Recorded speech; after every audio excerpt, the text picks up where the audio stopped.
Okay. Gulat. Gulat sila lahat dito. Okay, patikim. Palusik malaway ko. Hindi ba tumalsik Doc Kesha? Patikim.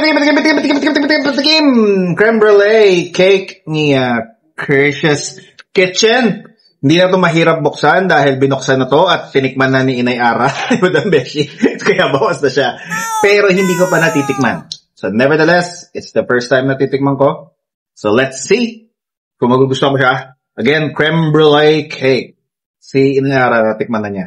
Not sure ako, no? Para siyang, sabi nga ni Sabel, para siyang braso de Mercedes kay Chura. Let's see.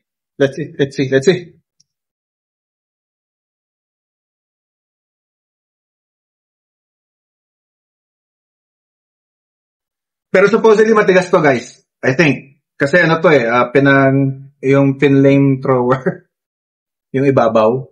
So, I'm sure matigas to dati. But, in terms of the taste, no? Taste is okay. Actually, maayos siya ngayon. Cakey yung dating. So, I like it. So, kung gusto nyo tikman, of course, order kayo kay Precious Kitchen.